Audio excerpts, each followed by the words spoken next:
Good to be with you guys. If I haven't met you yet, my name is John, and as Dan said, this is week one of a series we're calling Ready. So what we're going to do over the next 4 weeks is we're going to spend all that time in one of the most famous passages in all of the Old Testament.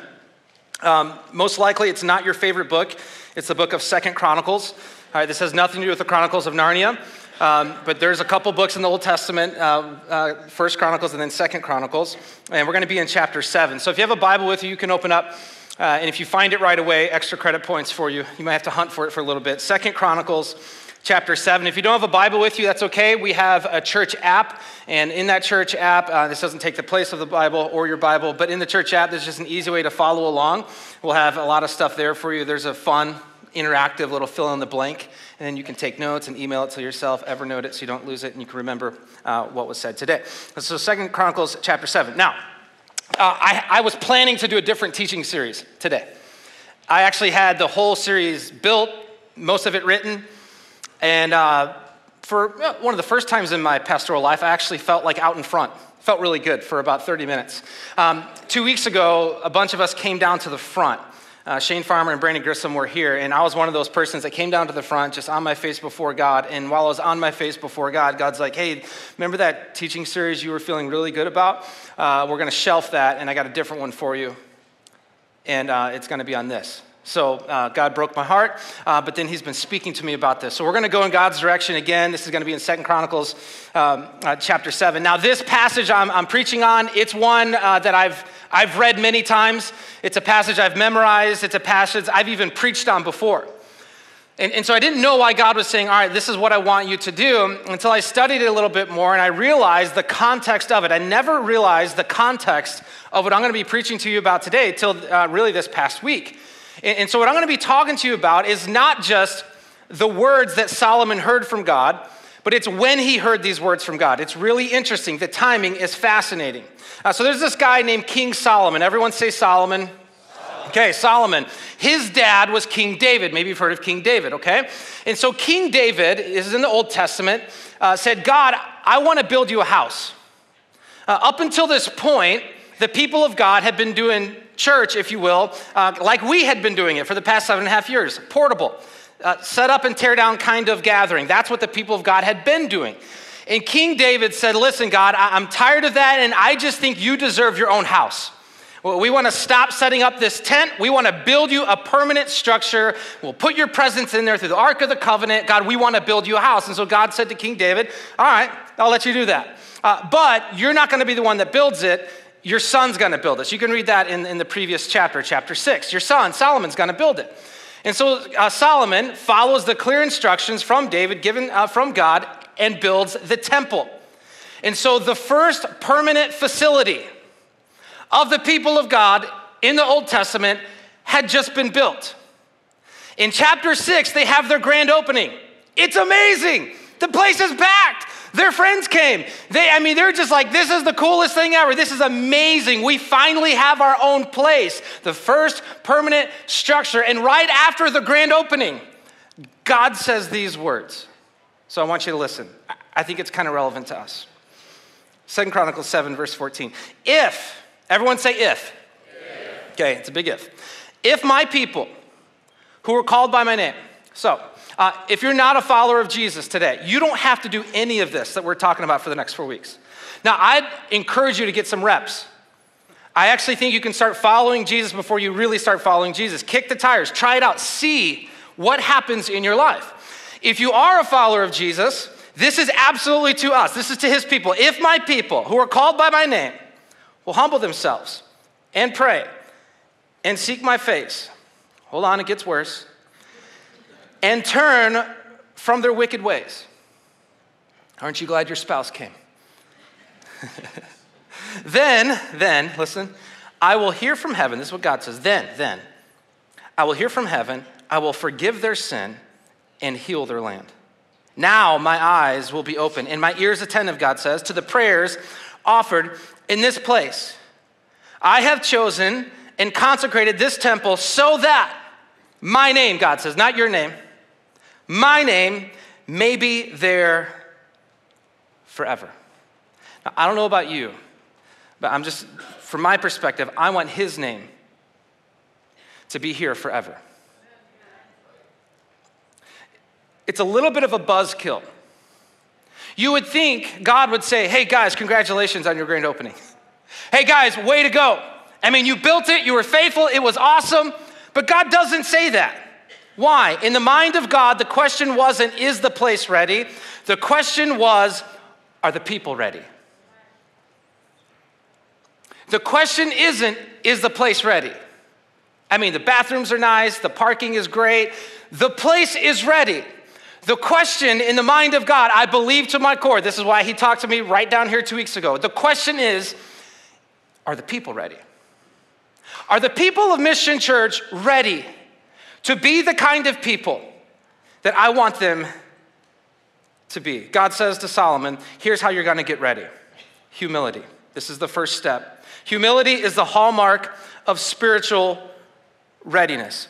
Humility is the hallmark of spiritual readiness. Look at there in verse 14. If my people who are called by my name will humble themselves. Humility is where we begin. Now, I'm the only person on stage right now speaking on how to be humble. And you're in luck because I'm the most humble person I've ever met. And so let me name the obvious, at least what I feel in this moment, which it's just really awkward, like very awkward to be the person on stage with the mic preaching on humility. And so as I was prepping and researching and writing and praying, it just kept continuing to feel awkward. So I texted one of my mentors, Mike Bro. He's just a guy that has a huge impact on my life. And so I asked Mike, I said, you got to help me out. Like, this just feels really weird. This feels really awkward. I'm going to preach on like getting ready as mission, but humility is where we begin. Like, how do I actually like do this? How do I talk on humility? And so this was Mike's response. John, I'll send you some excerpts from my brand new book titled Humility, How I Achieved It. And he says, I'm really proud of it. All right, so I just got to name the obvious. It feels really awkward for me. So here's what isn't true. I have not mastered humility. I'm a student of it. I think it's the single most important virtue that there is. I haven't mastered it. I'm a fellow traveler, journeyer with you guys, all right? So don't leave me up here, all right? I'm with you in this. And so what I want to talk to you about for the remaining of our time is what God's been teaching me from his word as a student of humility. I've titled this sermon, The How of Humility, the how of humility. How do we do this? God says, listen, if you're going to get ready, if my people are going to get ready, this is where we begin. We begin with humility. Well, how do we do this? Here's how we do this. Two things. Number one, humility starts high. Humility starts high. Say that with me. Humility starts high. It starts high. If you're taking notes, this is where it starts. It starts high. Now, this is a little bit interesting. You were thinking the first time, right, when you hear humility, here's where your mind goes. It goes to the same place where my mind goes. All right, to be humble means I need to not be confident at all. In fact, I need to be really insecure. Like, I'm not good at anything. All right, so this is where humility starts. We think, I'm not good at anything. In fact, I'm just kind of mope around. I'm going to walk around like this, only looking at the floor. I've got nothing to offer. I got nothing to offer. I don't know anything.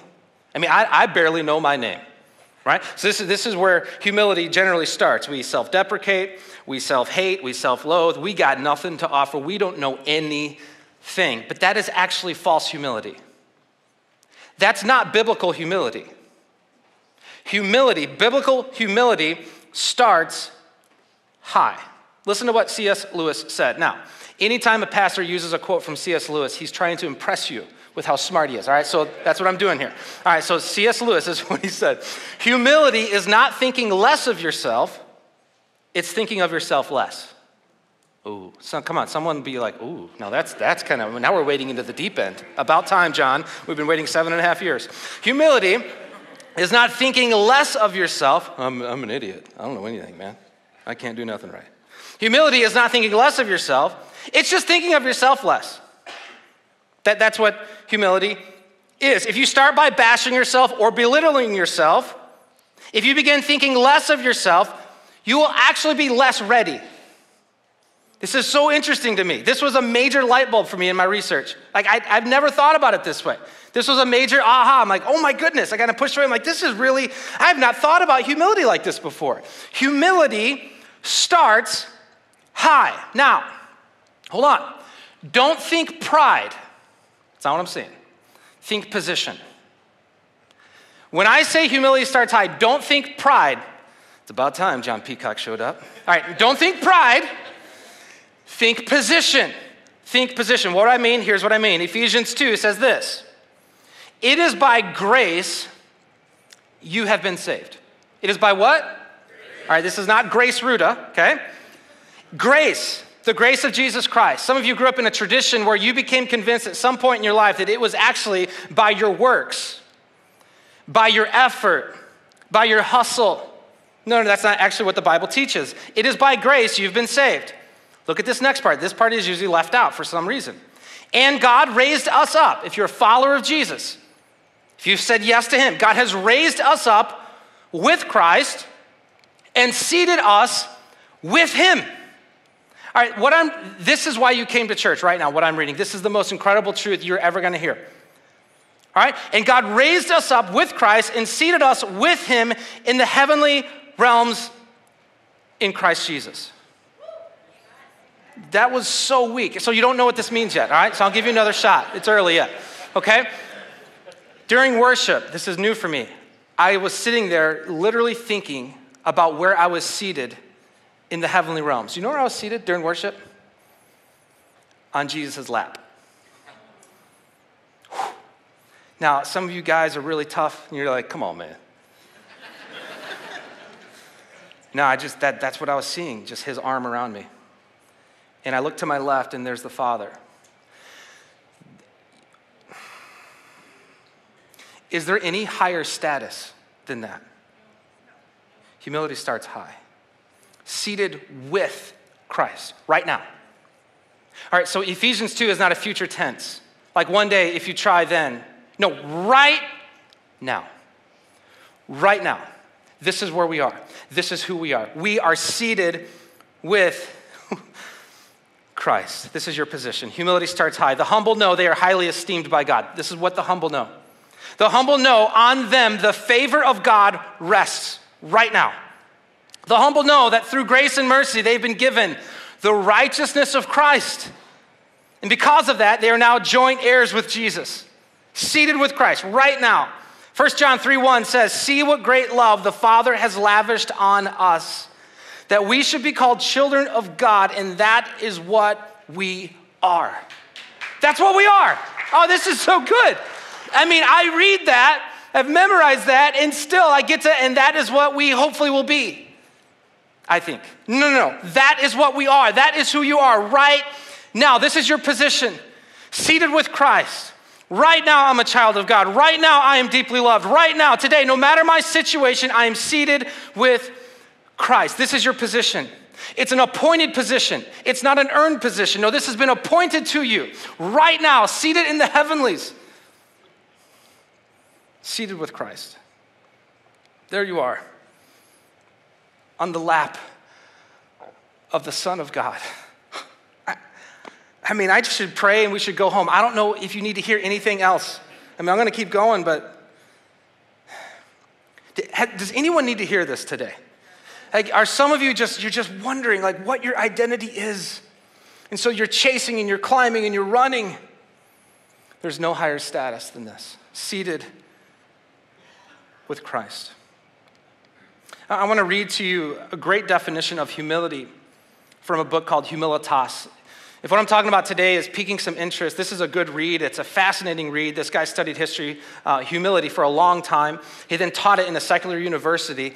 And so he takes it from a historical perspective, but layers, it's just so great, right? So you should read the book Humilitas. I've read it now a couple times. I really like John Dixon's definition of humility. Let me read this to you. This is great. All right, this is in the notes in the app too. He writes this. He only studied this for like a long time. So this is what he came up with. Humility is the noble choice to forego your status, deploy your resources, and use your influence for the good of others before yourself. I love this definition for a lot of reasons. The first is you have to forego your status, which means you can't forego something unless you have something. You can't forego your status unless you have status. And there is no greater status and no higher status you could ever have than the status of being seated with Christ in the heavenlies. Child of God, joint heir with Jesus. In his book, he told this story of these three guys that got on a bus in Detroit. It was in the 1930s. And these three guys got on this bus, and they moved their way to the back of the bus, and there was a guy sitting in the seat all by himself, and they began to pick a fight with this guy. These three guys began to insult this guy that was sitting there minding his own business, hurling insults at him, one thing after another. They then turn up the insults, but still this guy won't respond. They can't get him to engage in the fight. They keep insulting him, and finally, the bus stops, and the guy stands up. And in that moment, they are like, oh, whoa, he's a lot bigger than we thought from his seated position. And instead of taking a swing at these three guys, what the seated guy does, he stands up and he hands them his business card, and then he gets off the bus, and he goes on his way. The three guys circle around the business card, and they look at it, and on it says, Joe Louis, boxer. He went on to be the heavyweight champion of the world, like for over 10 years, I believe. They said Joe, he could knock out a horse. This is how hard he punched. I love this story. Why? Joe knew who he was. He didn't have to get up and prove who he was. He knew who he was. This is Joe Louis, heavyweight champion of the world. He hands him his business card, and he gets off the bus. Those of us that are still trying to prove something, those of us that are still trying to be somebody, we're starting in the wrong place. Humility starts high. Humility starts high, but humility stays low. Humility starts high, but stays low. Humility starts high, but stays low. Say this with me. Come on, everybody.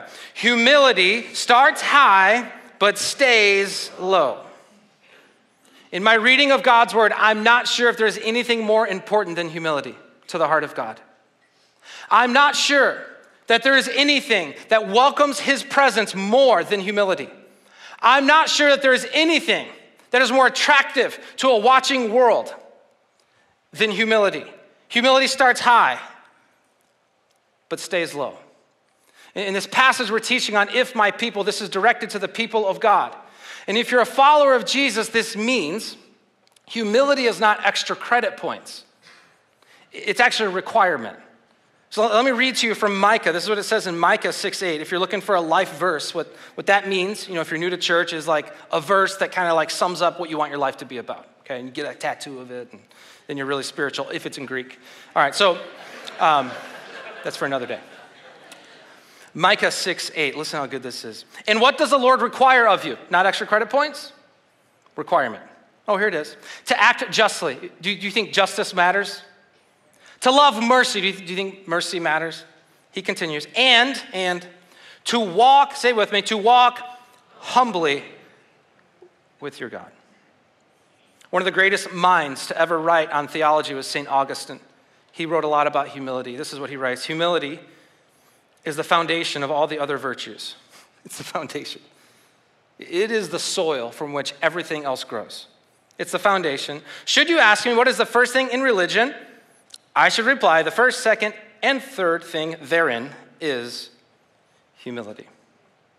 But what did Augustine know? Philippians 2:3 and 4. Do nothing out of selfish ambition or vain conceit. Nothing. Well, what about nothing? But what about that nothing? Okay. Do nothing out of selfish ambition or vain conceit. Rather, say it with me, rather in... Rather in... There we go, humility. Value others above yourselves, not looking to your own interests. We're good at that. But each of you to the interests of others. 1 Peter 5. All right, here we go. We're about to turn it up a little bit. All of you. How many? All of you. Clothe yourselves with what? Say it with me, with humility. Thankfully, all of us are literally clothed this morning, okay? The question is, are you being clothed every single day with humility? Most important clothing we're going to put on. Clothe yourselves with humility toward one another because, why? Look at this. God opposes the proud, but shows favor to the humble.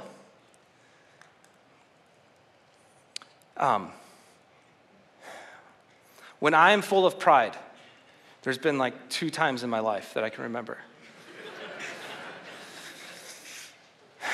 I mean, this just rocks me, what I just read. You know, when a good friend or my wife points out pride in my life, it's like, oh my goodness, I'm in opposition with God, right? Like right now. I'm working against God, and God hasn't lost yet. He's undefeated. And those of you right now, you're like, I'm so glad he's preaching this message for my friend that came with me.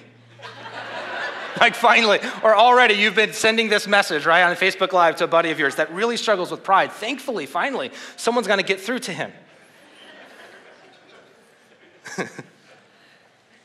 So there's a cost to humility. Swallowing pride is costly. I like it as much as you like it, right? It's terrible. There's a cost to it. But there's even a greater benefit to humility. There's a greater payoff. It's the favor of God. I want the favor of God on my life more than anything. I want his favor. I want his favor. In the moments where I want to be, proud, or where I want my flesh to just come out and no, God, I don't want to work against you. I want to work with you. I want God's favor. So there's a cost, but there's even a greater payoff. I've got a dog named Jack, and some of you love talking to me about Jack, so I wanted to talk a little bit more about Jack today. I think I brought there's my boy. I thought I was going to get a little more response by bringing this nice picture. No, it's all right. You missed it. He'll understand. So he's a pup. He's 7 months old. And this is, my wife Kelly got me Jack for my birthday this year. Man. I needed Jack, like the timing of God. this has been, a little bit of a eventful year. And I needed this bird dog, is what he is, because he's got a lot of energy. It forces me to walk him every day for an hour. So it's like God's like, listen, you haven't learned solitude yet, so I'm going to force solitude on you. So it's like every day, even when it's really cold. I mean, I did miss a couple days last week when it was minus 200. But about every day in the afternoon, I take Jackie boy here on a hike, and he chases birds, and it's amazing. And there's this specific place that I go. It's become my Mount of Olives. It is my place. I don't really post the exact address because I don't want any of you to find me there. Hey, John, can we talk about that one thing? Nope, not here. So I go there almost every day. And Jack, I mean, he's a puppy, but he's really smart. In this place where I take him, he learned this immediately. He learned where the water is.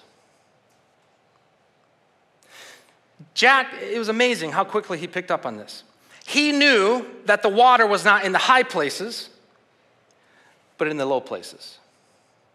And where we go, it's the same place every single day, but he picked us up so quickly. We start in the high places, but Jack, he's fast. I mean, he's working out and he's getting tired. He is beelining towards the place where he will find refreshment for his little puppy soul.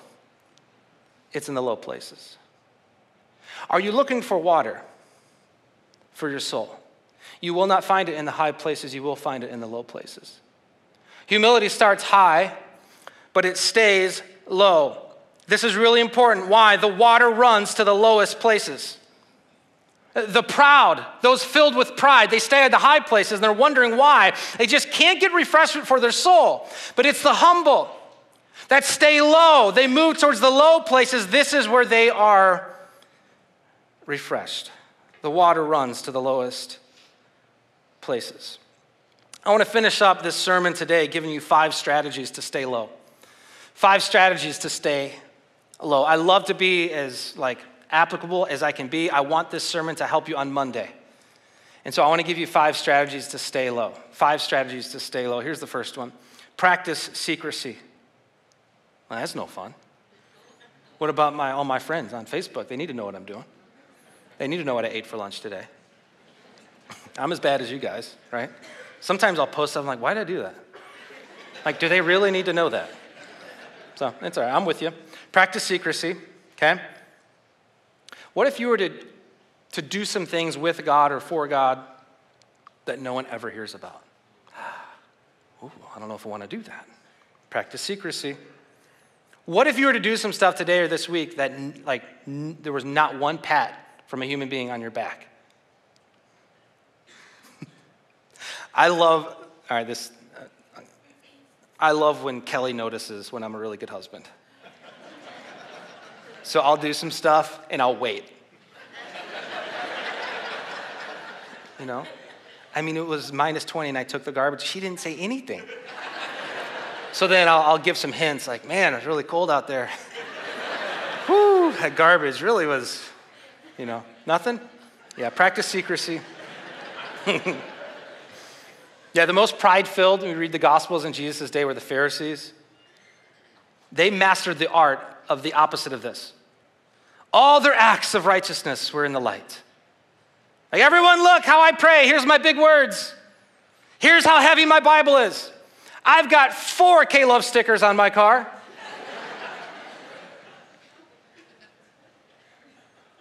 Just going to leave that right there. The water runs to the lowest places. If you want water, practice secrecy. Number 2, lead with curiosity. So I want to teach you guys a really important phrase that I'm learning to say. It's a learned thing. This isn't natural. Really important phrase. Wow, that's interesting. Tell me more. Okay, so we're going to get some reps on this. Okay, I brought it. It's on both screens. Okay, let's say this together on the count of 3. 1, 2, 3. Wow, that's interesting. Tell me more. You don't even have to mean it yet. Fake it till you make it, okay? This is really important. I'm going to lead with curiosity. This is important to stay low, to grow spiritually. Those of you on the growth track, over 300 of you, this Tuesday and Wednesday night, it was awesome. What are you doing? Well, you're doing a lot of things, one of which you're leading with curiosity. You're saying, I haven't arrived yet. Those of you in step 1 of Alpha, you're not a follower of Jesus yet, or you're not sure yet, you're leading with curiosity. Well done. What are you doing? You're just getting down to where the water's at. This is where the water is. It runs to the lowest places. We lead with curiosity. So this helps us growing spiritually. But also the humble possess both kindness and conviction because they lead with curiosity. So someone that's really humble will possess both things. These actually can go together.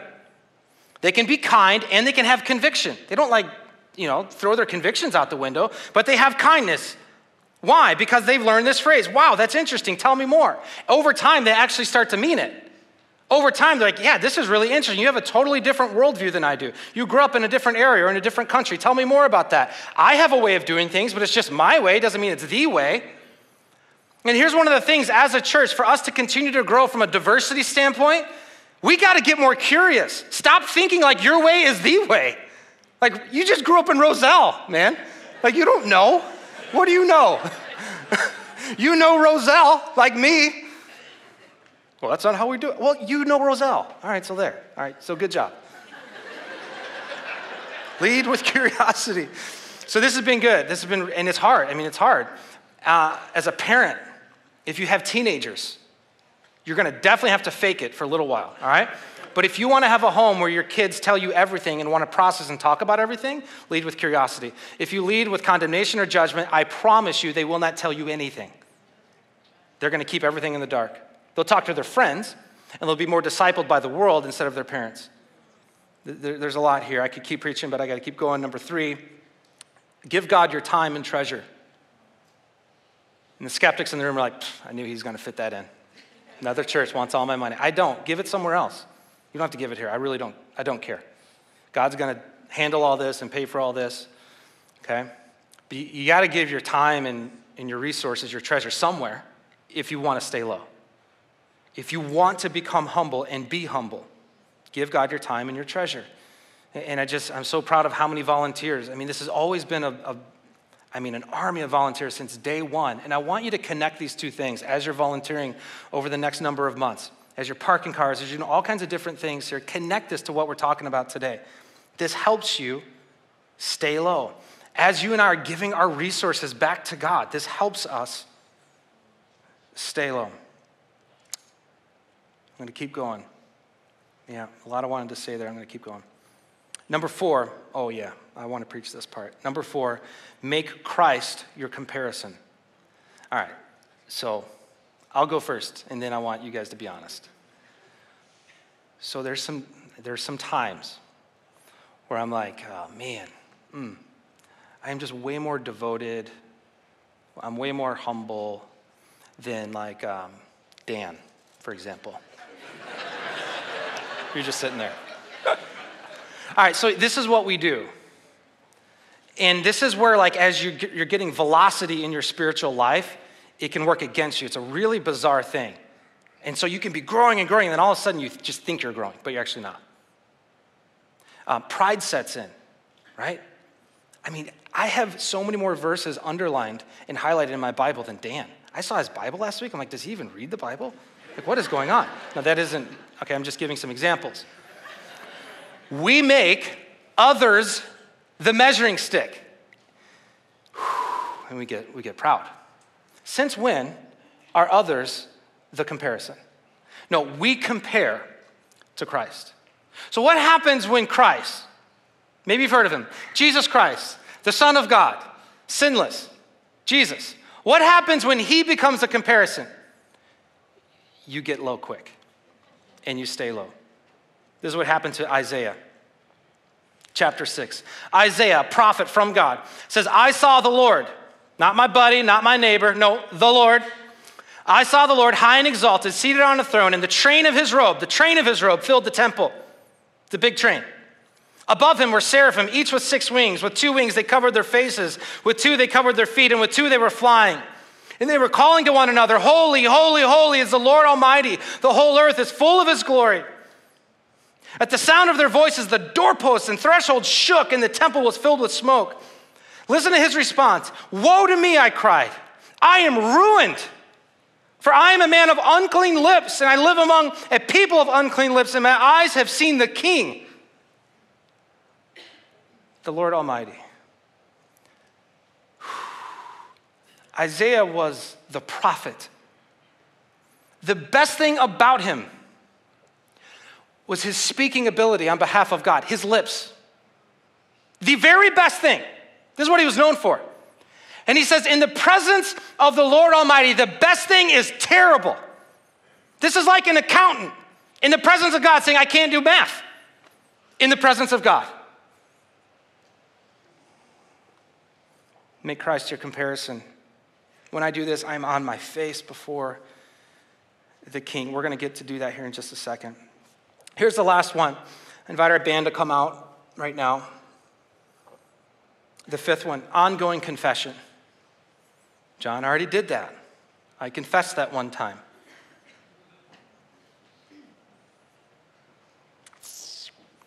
The water runs to the lowest places. If you want water, I want you to come forward. I want you to get low. And we don't got room for everybody up here, so there's room over there. There's room in the aisle. And some of you are like, oh my gosh, this is my first time ever to church. All right. I mean, you can still get low. You can humble yourself, or you can watch others sincerely humble themselves before God. I want you to get low.